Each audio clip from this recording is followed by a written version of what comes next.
Marius! Bună, Corina! Mă bucur să te revăd. Și eu.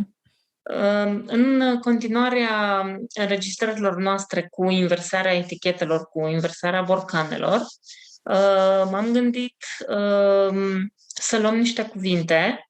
Eu am să propun un antonim sau un sinonim pentru ele și tu spui părerea ta sau adăugiri, completări sau poate e total greșit ceea ce voi spune eu sau total invers. Așa. În încercarea de a clarifica niște lucruri care sunt de bază în viața noastră și primul cuvânt cu care vin e învățare. Ceea ce înțelegem noi prin a învăța, începând cu sistemul de învățământ, când școala pe care o facem și când facem noi școala pe care o facem, avem impresia că învățăm. Eu vreau să zic că această învățare cu care suntem noi obișnuiți e de fapt o umplere a memoriei cu diverse informații. Deci noi nu învățăm, noi doar memorăm. Așa este? Da. Deci noi confundăm toate informațiile pe care le preluăm din diverse materii și apoi ca să fiindcă avem impresia că vom avea nevoie de anumite informații ca să ajungem la un anumit nivel, ca să putem realiza nu știu ce. De fapt ne umplem memoria, după care apelăm la această memorie ca să facem față realității. Și se poate spune că cumva noi ajungem să nu mai vedem pădurea de copaci, adică nu mai vedem realitatea așa cum este din cauza memoriei noastre, care e plină cu tot felul de chestii. Și noi... Informațiile pe care le primim prin educație sunt niște instrumente și avem nevoie de ele ca să putem să înțelegem lumea în care ne aflăm și să fim activi, să facem ceva. Dar în relații și în domeniul spiritual nu avem nevoie de ele. De nimic. În domeniul spiritual, spre exemplu, nu avem nevoie deloc de informație. Avem nevoie să ne cadă mintea. Pentru că dacă ne cade mintea, atunci ne manifestăm ca ființă de iubire. Eu am observat că în domeniul spiritual facem exact invers. Noi nu lăsăm să ne cadă mintea. Exact. Folosim tot felul de concepte, am inventat concepte care de fapt descriu. Deci noi căutăm în amănunt, crezând că mergând în amănunt vom putea să descriem realitatea. Dar este invers. Cu cât te deplasezi mai mult spre... Ai văzut și psihologia sau toate științele astea au inventat tot felul de concepte și te pierzi în ele, că de fapt nu are nicio treabă cu conceptele. Iubirea te adâncești în minte, practic. În loc să cadă mintea, te adâncești și nu rezolvi nimic, adică mărești dezordinea și problemele. Adaugi straturi, crezând că dai jos straturi. De fapt, adăugăm straturi. Exact. Și tu spuneai mai de mult că, de exemplu, să stai câteva ore pe zi, fără să faci nimic. Să stai să te uiți la o frunză, de exemplu. Sau probabil că poți să stai foarte bine și cu ochii închiși. Nu contează că ai o frunză în fața ta sau nu. Ideea este să stai fără să vrei nimic, fără niciun scop. Stând, îți cade mintea la un moment dat, nu? Exact. Și mai este ceva aici de spus. Noi credem în ce spune mintea. Dacă n-am mai crede în lucrurile acelea, am descoperit iubirea. Spre exemplu, era o bunică care la început mergea la băi, la Herculane și avea toate durerile de pe lume și multe boli și mai departe. În momentul în care i-a căzut mintea și a făcut Alzheimer, în clipa respectivă au dispărut toate bolile. Deci nu mai a avut efectiv niciun fel de boală. Diabet și mai departe, nimic au dispărut. Ce înseamnă asta? Că erau de fapt gânduri care blocau. Și se și aplecase în față. în momentul în care i-a dispărut mintea, a devenit dreaptă, brusc, din senin. Deci mintea noastră ne oprește, de fapt. Ne oprește să fim ceea ce suntem. Exact. Mintea noastră ne spune că trebuie să fii într-un anumit fel, că felul ăsta e bun, nu fi în felul celălalt, că felul celălalt este rău. Și azi ce e bun, mâine poate să fie rău și viceversa. Adică mintea ne întoarce de pe o parte pe alta fără nicio problemă. Și noi o credem de fiecare dată. Da. Chiar dacă... Și toate științele acestea, cum este psihologia, nu fac decât să amplifice problemele, nu rezolvă absolut nimica. Pentru că la nivelul minții nu există rezolvare. Așa cum spunea Einstein, rezolvarea este la un nivel mai sus. Întotdeauna. Da. Următorul cuvânt. Dar mai este o chestie. În momentul în care, de exemplu, apar... Deci se caută explicații punctuale. Acolo este infinită. Lumea punctuală este infinită. Și este îndemnat omul să creadă în tot felul de concepte. Dar toate conceptele acestea sunt contradictorii. Și cineva zice ceva, altcineva zice altceva din privind la lumea părților. Fiecare zice altceva și între toate. Și omul este debusolat complet.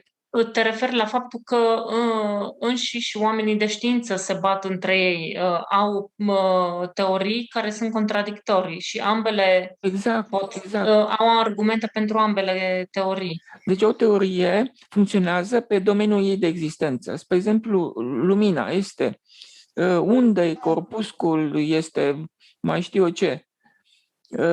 Toate aceste lucruri sunt valabile pe un domeniu restrâns. Când s-a depășit domeniul, nu mai sunt valabile. Da. Deci știința este limitată. A merge spre amănunt, spre părți, este zădărnicie. Exact cum a făcut fizica atomică când au căutat un ultim element, crezând că îl găsesc pe Dumnezeu, și se lărgea aria. Deci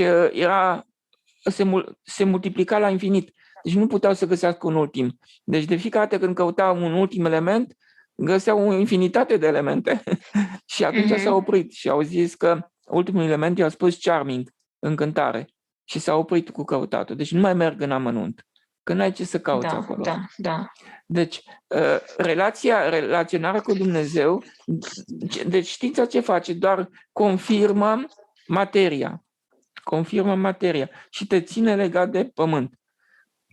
Ca să poți să îl cunoști pe Dumnezeu, trebuie să faci operația inversă, să arunci. E totul de aruncat. Adică să te desprinzi. Și asta se face foarte simplu. În momentul în care, spre exemplu, nu vrei nimic de la nimeni de la viață și dai voie vieții să fie cum vrea ea, în clipa respectivă nu mai faci niciun fel de operație, de socoteală, de cântărire, dispar toate astea. Și atunci te unești imediat cu ființa divină. Deci noi avem toate mijloacele ca să intrăm în divinitate, dar nu le folosim. Acceptarea te duce în cedarea, ascultarea, supunerea, toate lucrurile acestea te duc instantaneu în divinitate. Smerenia. Dar noi nu numim că smerenia este chiar divinul. Că dacă l-am numit, deci e o problemă doar de identificare. Noi suntem puși prin aceste concepte multiple, infinite, noi suntem puși să ne identificăm cu părțile. Dar părțile sunt zadarnice. Ele nu descriu nimic decât pe bucăți foarte mici de existență. Deci singura soluție ca să-L cunoști pe Dumnezeu sau să te exprimi ca o ființă de iubire este să te desprinzi. Adică să dai voie vieții să fie cum vrea ea. Și acolo sunt niște elemente, niște concepte puternice, acceptarea, cedarea, toate lucrurile acestea, lăsarea de sine sunt chiar divine. Când înțelegi că deci intri în divin foarte simplu. Când a venit o situație de conflict și tu ai cedat, în clipa respectivă ai intrat în divin, fără intermediar, fără niciun fel de problemă. Deci problemele există pentru că noi nu cedăm. Deci noi nu trăim ca ființă divină, de aceea apar probleme. Trăim în mental, trăim în tot felul de gânduri și de socotel și de concepte. Noi trebuie să aruncăm totul. Iluzorie din capul nostru. Exact, trebuie să aruncăm totul. Când aruncăm tot ce gândește mintea, atunci ne descoperim ca ființă divină. Da, să aruncăm tot din minte. Așa.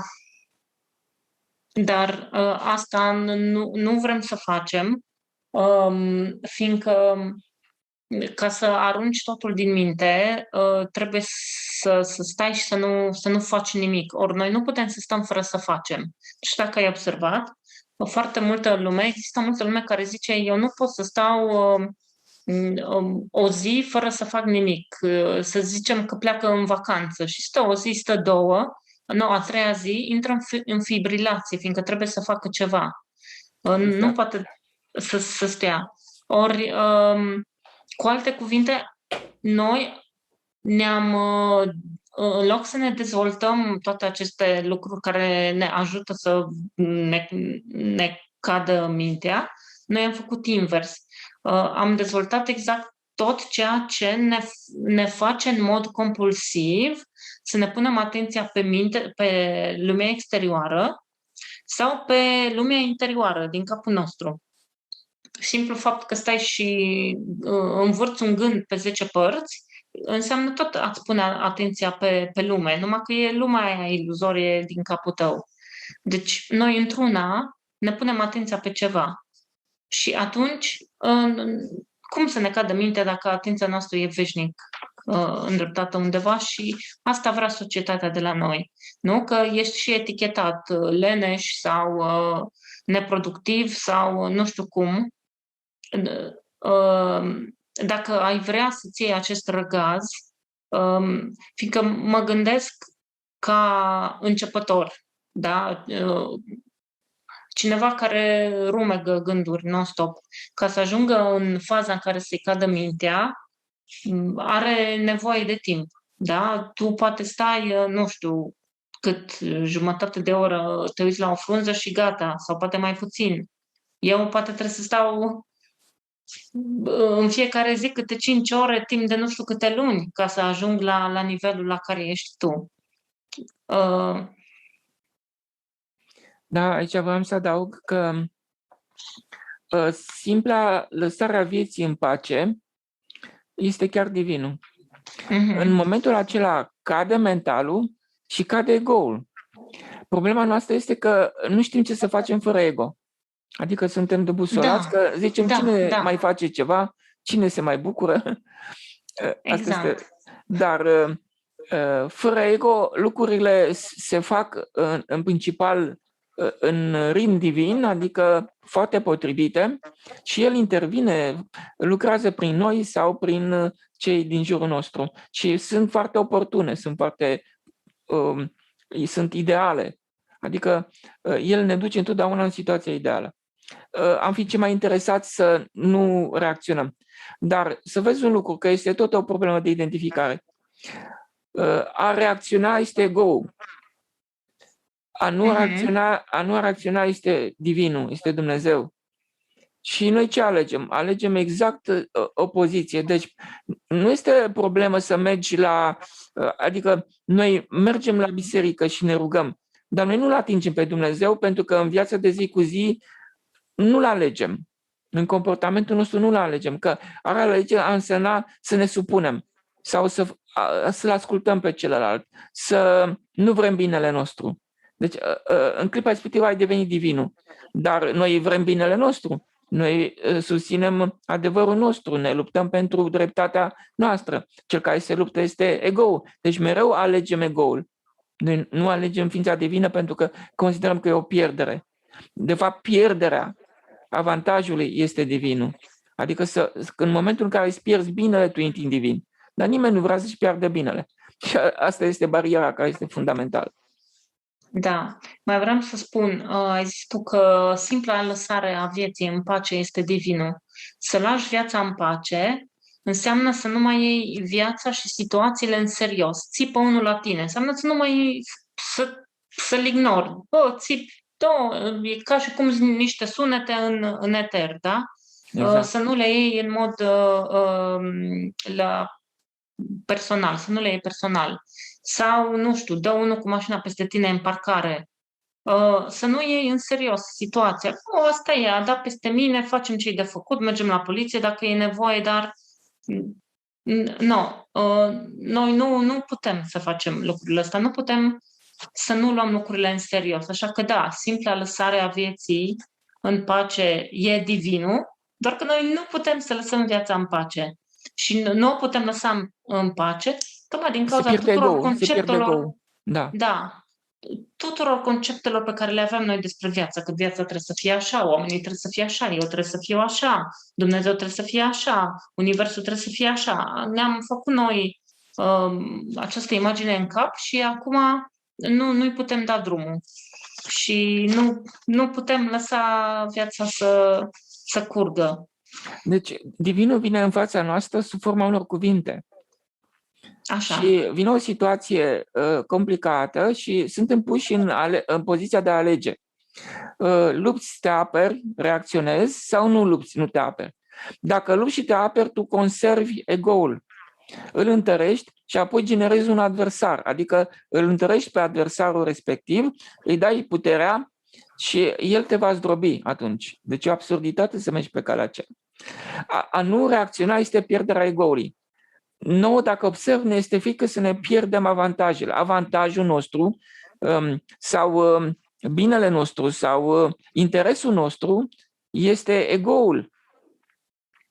Este diavolul. Deci noi vrem diavolul, noi nu vrem pe Dumnezeu. Ca să vrei pe Dumnezeu, trebuie să vrei să pierzi, să lași dreptatea ta, să lași integritatea celuilalt, să dai voie să câștige, să dai voie să fie cum vrea el. Deci tu să nu impui absolut nimic. Deci starea de zero, de prezența lui, că tot se vorbește de prezența, dar nu spune nimeni ce înseamnă prezența lui Dumnezeu. Prezența lui Dumnezeu este când dai voie vieții să fie și nu intervii. Și a pornit de la Tao Te Ching, în care Tao era asemuit cu non-intervenția. Deci când nu intervii, când lași în pace viața să curgă, atunci ea se ordonează în modul optim și în forma de armonie perfectă. Deci ca să rezolvi problemele care sunt ale minții, tu trebuie să lași problemele în pace. Adică să lași mintea în pace și ele intră automat. Deci nu e nevoie să intervii tu, să faci nimic. Este așa de simplu. Deci fără să intervii tu, toate lucrurile se rezolvă de la sine. Fără tine. Dar când crezi că trebuie să faci ceva, să te zbați, să te lupți, atunci se îndepărtează rezolvarea. Pentru că tu amplifici entropia, amplifici probleme, tu le crești de fapt. În loc să le scazi. Se poate spune că modul cum funcționează societatea și toate valorile pe care ea le promovează sunt de fapt totul face să accentueze această entropie. Deci noi ne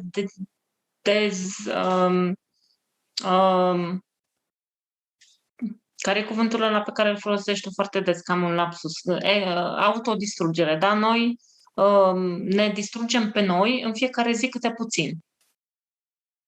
Și facem asta cu succes maxim. Deci problema noastră în fiecare minut, în fiecare situație de viață pe care o avem, este ce alegi.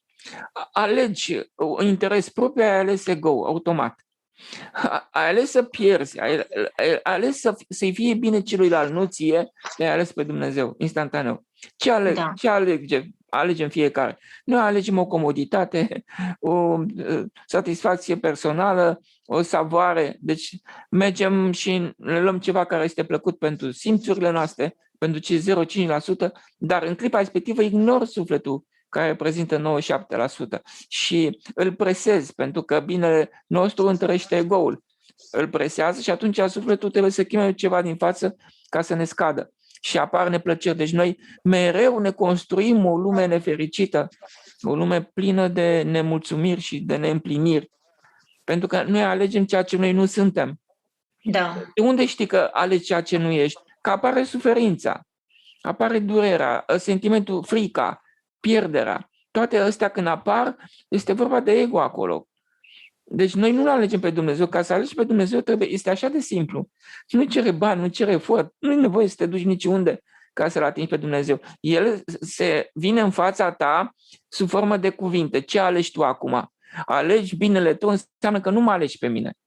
Trebuie să înțelegi clar asta. Dacă dai voie celuilalt să fie cum vrea el, atunci mă alegi pe mine. Deci mereu să repetăm aceasta. Ne urcăm în trolebuz Și avem soluție. Ori stau în picioare, ori stau jos. Pot să stau jos. Dar trebuie să înțeleg că în momentul în care stau jos, eu îmi întăresc ego și am început să pierd energie vitală. Pentru că Încă am este ales ceva comod. Da. Comoditate și comunitatea este scurgere de energie. Când ales să stau în picioare, ego-ul începe să scadă, imediat este ca la piston la motorul de autoturism. Scade și când scade, în spațiul gol vine divinul și imediat te încarcă cu energie. Deci când alegi greutăți, tu de fapt te încarci cu viață. Când alegi comodități, tu de fapt pierzi viață. Deci este invers. Se întărește ego-ul, apar nefericirile și neîmplinirile și omul se întreabă de ce tot timpul. Și întâmpină greutăți la înaintare. Adică viața ei se opune și el trebuie să se sforțeze să rezolve probleme. Apar problemele. Dar toate sunt niște falsuri, niște minciuni, pentru că tot ce spune ego-ul nu este adevărat. Nu este Uite, adevărat.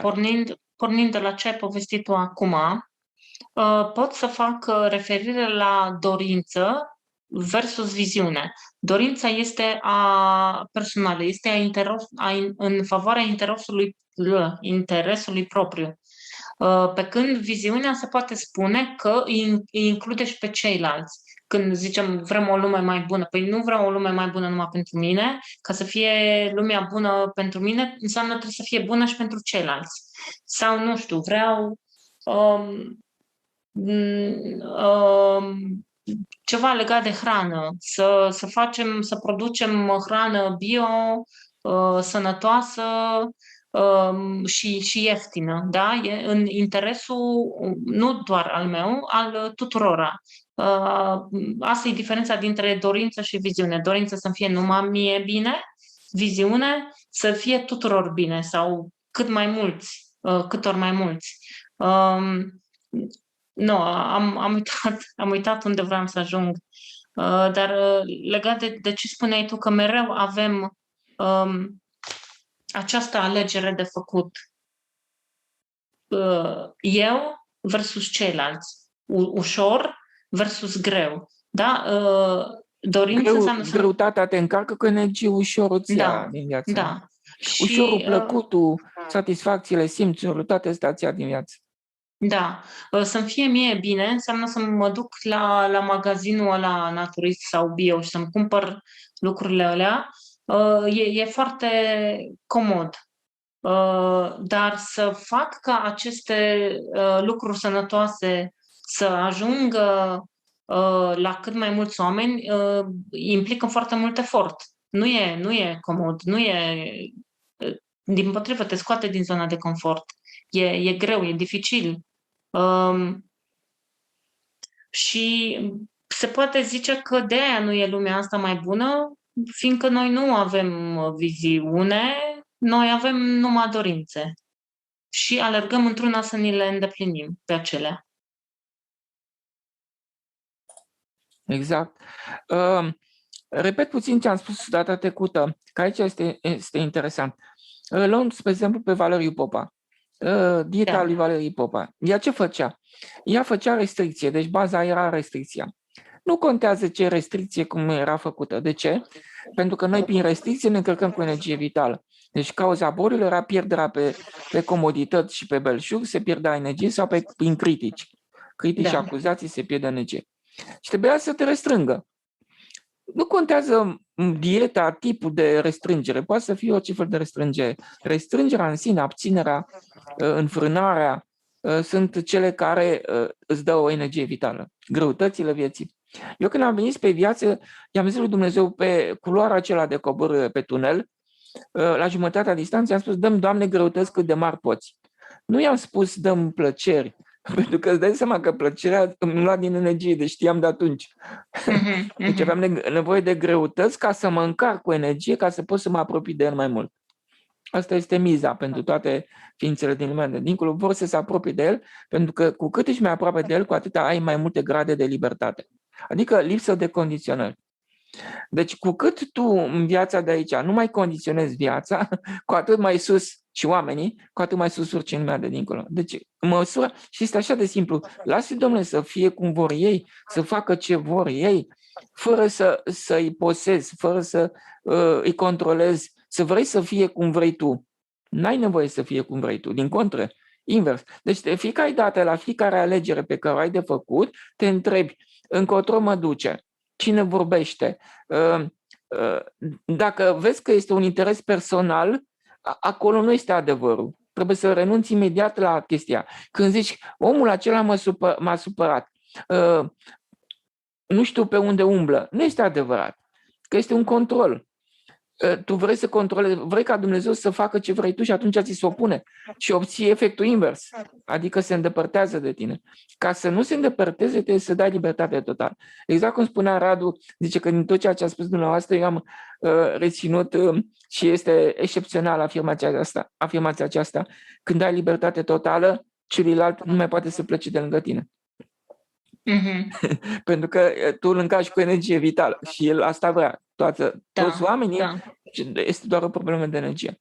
Deci în fața fiecare situație cât de mici, tu te întrebi cine vorbește și te uiți încotro te duce. Dacă te reprezintă un interes personal, ai lăsat. Adică dacă urmărești o dreptate a ta, un adevăr a ta, o bine al tău, tu trebuie să lași pentru că nu există așa ceva, este mintea și ego-ul care nu au realitate de la sine. Dar dacă urmărești un bine pentru celălalt, trebuie să te bucuri, pentru că adică a-i da libertate celuilalt, de fapt înseamnă că tu te încarci cu energie vitală, adică omul din fața noastră este mijlocul prin care Dumnezeu ne încarcă cu energie vitală. Ei ne vor deranja dacă Divinul vede că ne atașăm, nu? Și ne vor ajuta în momentul în care noi ne desprindem. Adică atunci intrăm în armonie automat. Și revin la situația cu bolile.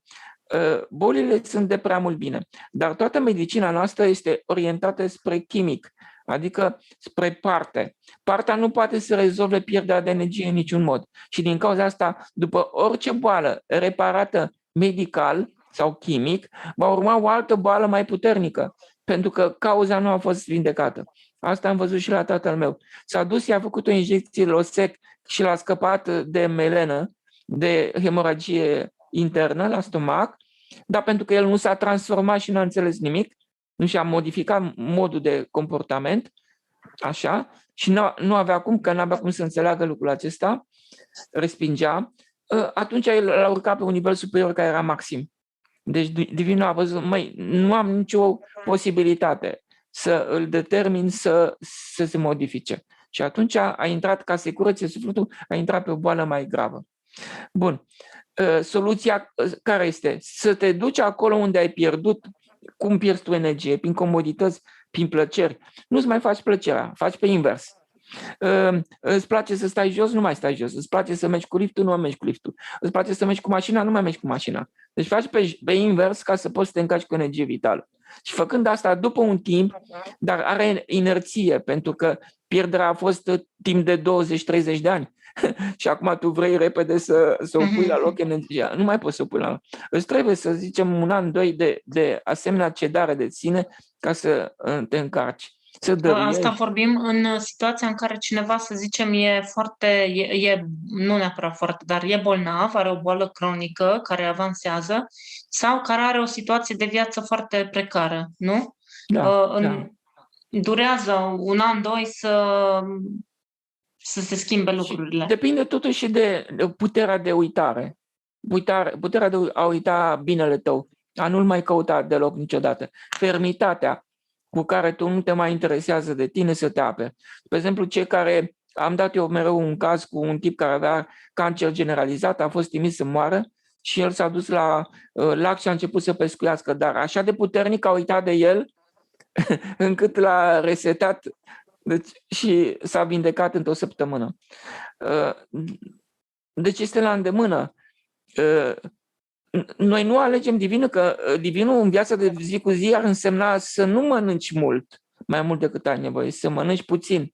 Pentru că toate aparatele din interiorul nostru, toate mecanismele sunt orientate spre a face față la puțin. Adică exact ca în natură. Mâncai uneori, câteodată, rare ori. Exact ca animalele. Animalele mănâncă o dată la 2 săptămâni. Așa este făcut organismul nostru. să mâncăm puțin, nu să mâncăm mult, nu de 3 ori pe zi, este o absurditate. Îi dai probleme și înseamnă eu pe primul plan. Înseamnă, știi, omul începe să pierdă energie vitală pe satisfacțiile respective. Tu trebuie să păstrezi în ritmul și în logica care este dată de divin. Spre exemplu, doar 20% să fie mâncare, restul să nu mănânci. Adică fiecare celulă din noi, 80% din energie o dăruiește și păstrează pentru ea doar 20%. Acesta este raportul de aur. Este divin acest raport. Mereu trebuie să urmărești mai mult să dai decât să iei. Și asta îl aplici la fiecare parte din viața ta. Mai mult nu stai jos decât stai jos. Mai mult mergi decât nu mergi. Adică 20% stau jos, 80% stau în picioare sau merg. Exact. Deci a ceda binele tău să fie mai mare decât îți face ție un bine. Infinit mai mare. Dar până la uitare de sine. Să fim sinceri, în viețile noastre raportul e inversat. În cel mai bun caz e inversat. 80% pentru mine, 20% pentru celălalt. 80% confort, 20% disconfort. Și din cauza asta sufletul nu poate să urce în lumea de dincolo, pentru că el urcă numai în măsura în care a adunat foarte multă cedare. Deci fără cedare și înfrânare, el n-are cum să urce, că nu se încărcă cu energie. Deci te încarci cu energie când cedezi binele tău. Și pierzi energie când îți faci un bine pentru tine. De ce? Pentru că tu ești o ființă comună. Și când faci ceva pentru ceva care este străin, tu nu ești o ființă izolată. Tu ești o ființă comună. Deci faci împotriva lui Dumnezeu. Și când faci împotriva lui Dumnezeu, se taie legătura cu Divinul și nu mai curge această energie care hrănește viața și te ține în viață. Deci prin fiecare lucru plăcut, savuros, comod, îmbelșugat, noi ne pierdem energia vieții și în lumea dincolo nu putem să urcăm. Nu întâmplător, la încerul lui Dumnezeu dăm, Doamne, greutăți cât de mari. Pentru că îmi dau seama că cu cât tu accepti greutățile și nu te împotrivești la ele în toate formele posibile, pentru că greutate poți să consideri și când oamenii te deranjează, te înșeală, te trădează, apar pierderi în viața ta, boli și mai departe, sunt greutăți, în momentul în care tu nu reacționezi, nu te lupți și dai voie vieții să fie, tu de fapt te restaurezi, te încarci ca suflet și când pleci din lumea aceasta o să ai energie să urci. Da. Se poate spune că atâta timp cât noi ne urmărim interesul personal, atâta timp cât noi vom avea dorințe personale, ne putem pune și în cap, dar nu vom reuși să nu reacționăm, să nu fim agresivi, să nu ne apărăm. Exact. Nu o să putem. Nu are cum. Când depășim raportul ăla de 80-20, în clipa respectivă, am intrat în pierdere. Adică viața începe să se îngreuneze, întâmpinând greutăți la înaintare. Oamenii ne dezamăgesc sau ne nedreptățesc. Știi? Și este firesc că rolul nedreptății este să te aducă înapoi în divin. Noi aruncăm vina la afară, dar de fapt e vindecarea. Omul care te deranjează, de fapt îți salvează sufletul. Și asta este foarte frecvent în familii. Femeile se plâng de bărbați că nu știu ce fac. Păi ei fac ca să le aducă, să le distrugă orgoliu și să le aducă înapoi în suflet ca să le aducă în armonie. Dar asta face Dumnezeu prin orice om. Poate să fugă de bărbatul ăsta, să-l schimbe, dar oricare va face același lucru în spate Dumnezeu și îi pune să le regleze, să le scadă, ca să salveze viața și e obligat să facă asta. Cu cât femeile și cu cât oamenii în general se atașează mai mult de valorile materiale, cu atât vor fi despriși mai cu forța. De exemplu, acum omenirea întreagă este în restricție. De ce? Pentru că ea acum consideră satisfacțiile trupurilor pe primul plan. Adică să mă plimb în țări străine, să merg la restaurant toată ziulica, să socializez. Toate lucrurile acestea înseamnă eu pe primul plan. Pe pierzi energie acolo și ți le distruge. Da.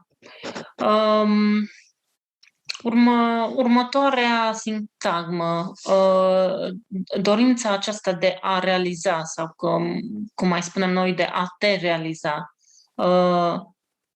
este de fapt legată de faptul că ai o minte bolnavă, adică tipare negative. Fiindcă dacă nu am avea acele tipare negative, noi nu am mai vrea să facem să dregem. Fiindcă făcând și dregând, noi vrem să ne acoperim niște goluri acolo. Goluri care ne sunt date de tiparele cu pricina, care ne spun: nu ești suficient de bun, nu ești valoros. Deci, oamenii aceștia care sunt very high achievers doresc să bifeze cât mai multe și cât mai multe nivele, să bifeze și pe orizontală și pe verticală. Au o minte sănătoasă sau una care lucrează împotriva lor? Au tăiat legătura cu Dumnezeu. Au tăiat legătura cu Dumnezeu. Din cauza asta vor ceva mai mult, ca să umple un gol pe care l-au în ei, dar o lipsă, un sentiment de lipsă, dar înseamnă ego foarte puternic. Sentimentul ăsta de insuficiență. Da.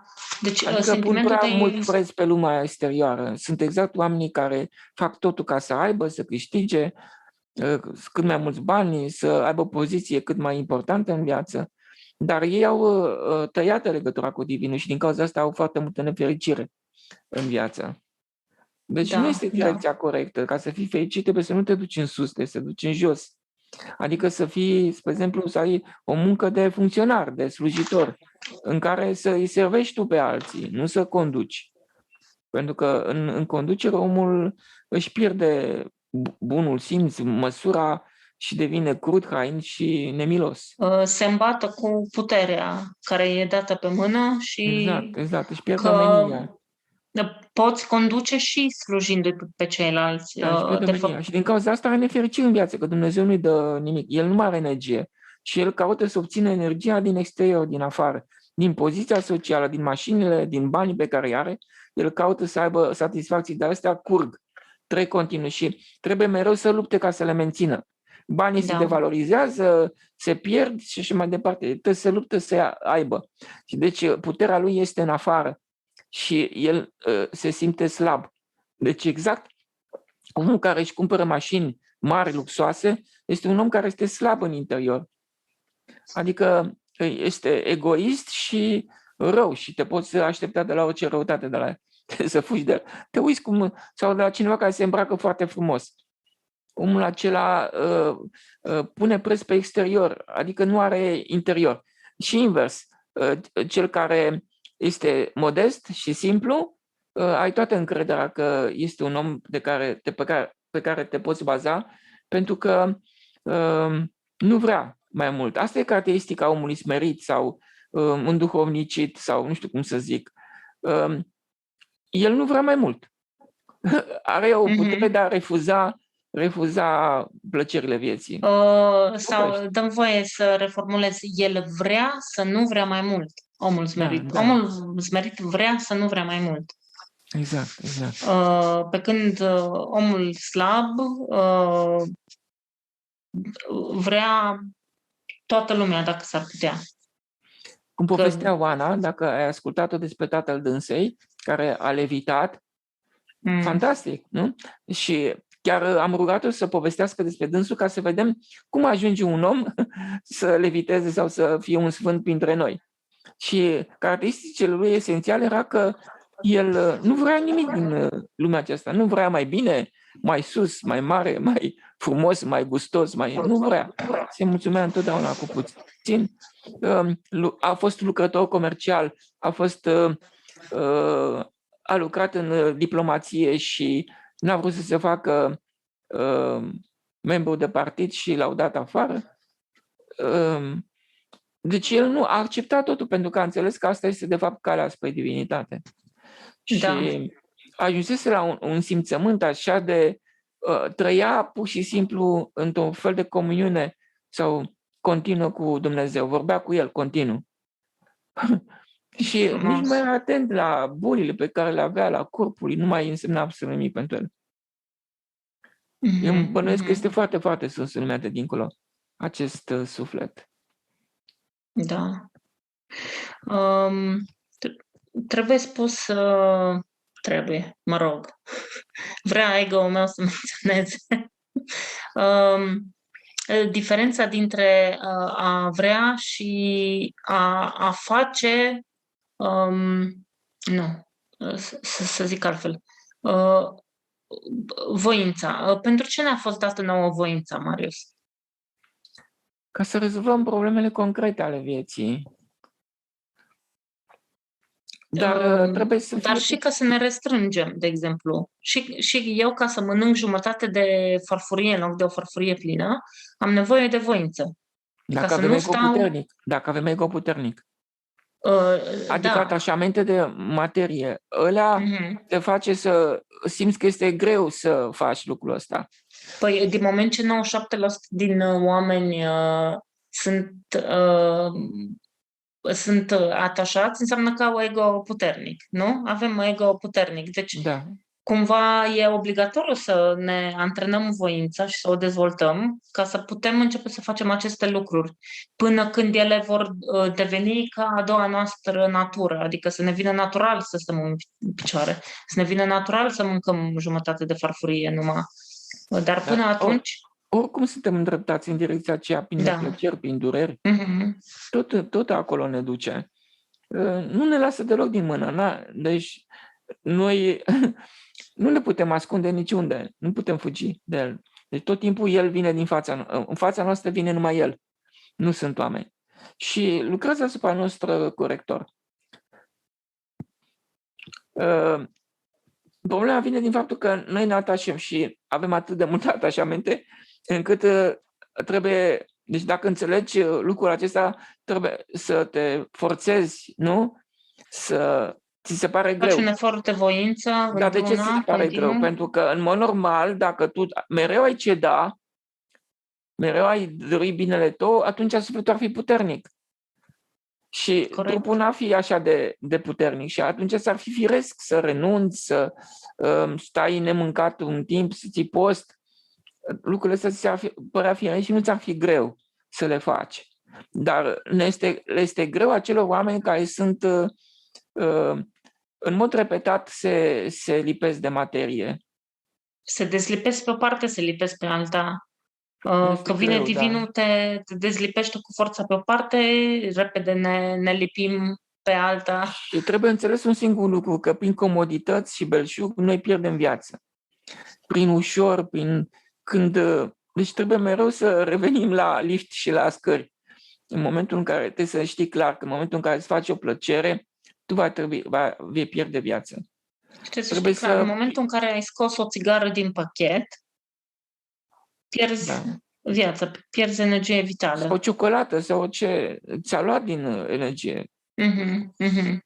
Păi sunt unele boli cum este nu mai vorbim de droguri sau alcool. Exact. Sau mai Diabetul, spre exemplu, este o boală care este un atașament foarte puternic de viață.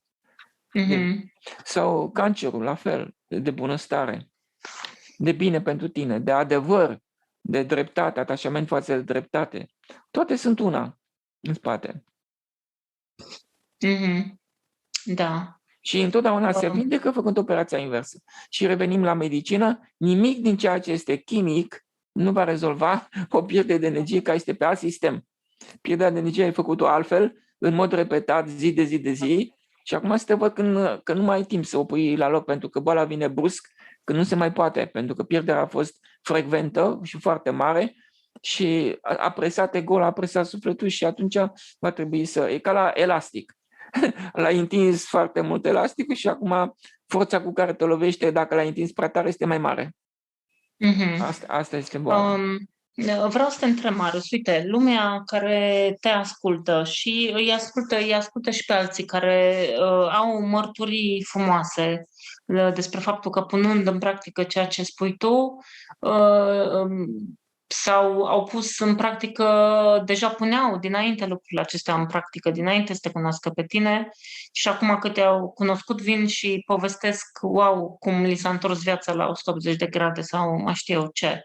Și ok, lumea care te ascultă și zice, bun, păi și eu vreau să fiu liniștit, și eu vreau să fiu sănătos, și eu vreau ca copiii mei să aibă reușite în viață, și eu vreau să nu am lipsuri, să am exact cât am nevoie.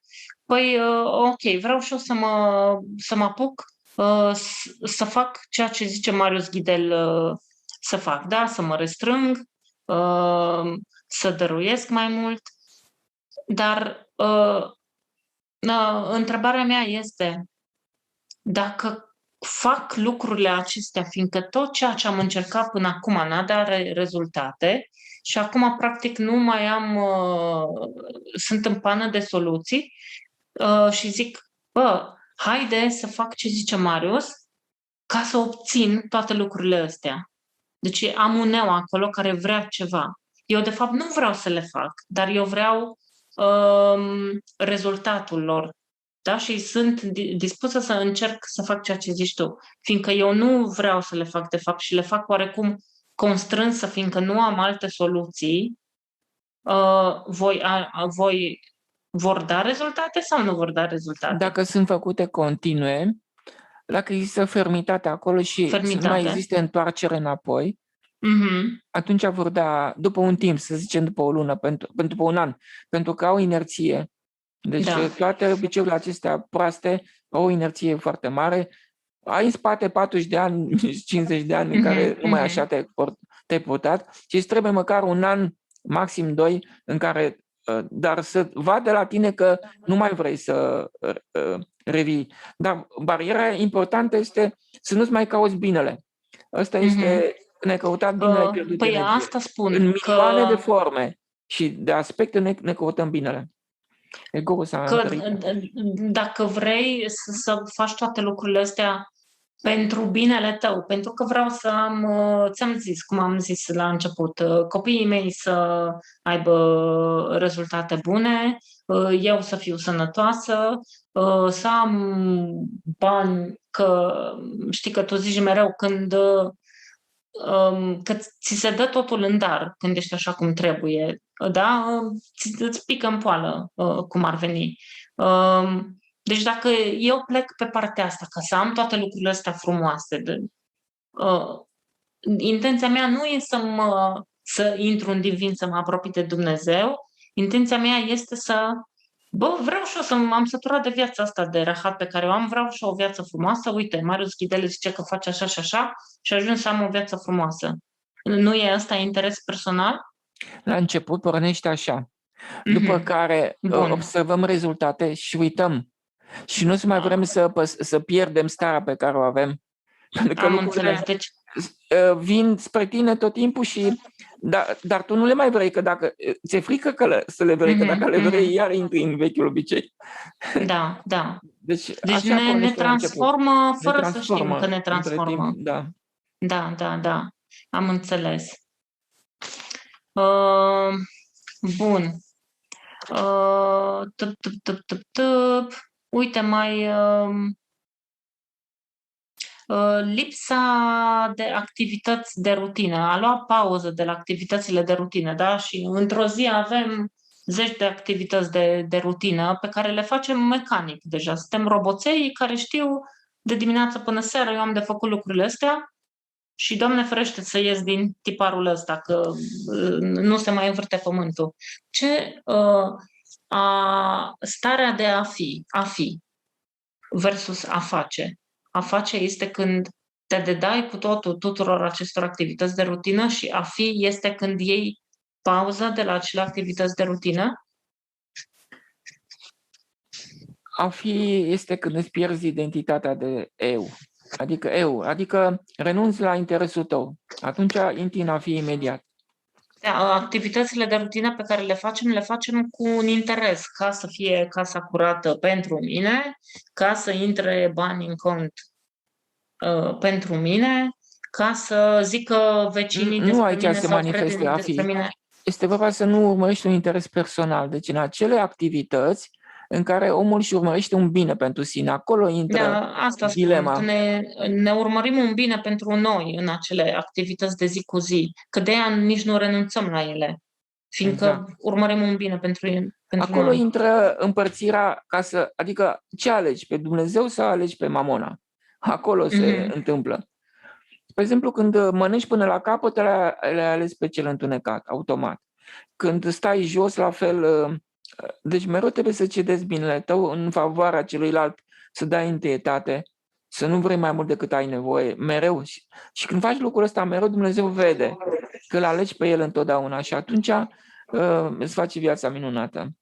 Deci cu fiecare victorie asupra ta însuți, viața ta devine mai frumoasă. Deci cu cât nu-ți faci voia, cu atât divinul înaintează și îți face viața mai frumoasă. Deci trebuie să nu-ți faci voia. Mereu să-i dai dreptate celălalt. Nu ai nevoie aici să voie, lupți între voie și dorință putem pune egal, nu? Da, da. Să nu-ți faci voia, să nu-ți faci bine, să nu-l urmărești binele tău. Primul gest pe care îl faci să fie pentru celălalt, nu pentru tine. Ai spus tu mai de mult că, de exemplu, asta 5 ore uitându-te la o frunză, nefăcând nimic, este egal cu a face ceva pentru cineva fără ca ție să-ți iasă nimica din chestia aceea. Deci fie că te duci voluntar 3 ore... Să nu urmărești un scop pecuniar de câștig. Să alegi mereu activitățile în care nu câștigi. Ele te încarcă cu viață și îți fac viața frumoasă. Și îți dă sănătate. De aici vine sănătatea. Din cedarea binelui tău. Sau fericirea a ta sau a copiilor. Și e important tu să fii un model cum trebuie și copiii îți ia interiorul. Imediat te copiază. Deci nu e nevoie să le spui absolut nimic, să fii tu cum trebuie, că ei te urmăresc. Și nici nu e nevoie să te urmărească. Îți ia interiorul pentru că în fundal este cel mai apropiat de tine și îl încarci cu energie și el îți ia modelele automat. Deci îți ia ori modelele negative, ori modelele pozitive, îți le ia automat. Deci... Exact. De exemplu, eu discutam despre mersul pe jos și mă trezesc că fata mea vine de la servici pe jos. A decis singur. Nu i-am spus nimic. Deci a luat modelul pe fundal. Deci fii tu cum trebuie. E suficient. Da, foarte interesant.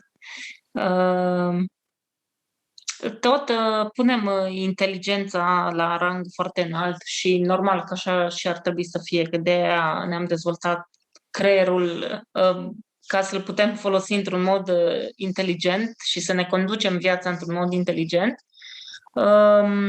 Dar uite ce vreau eu să propun, că dogmatismul de orice fel, fie el religios, fie el științific, este de fapt lipsă de inteligență. Este sau nu este lipsă?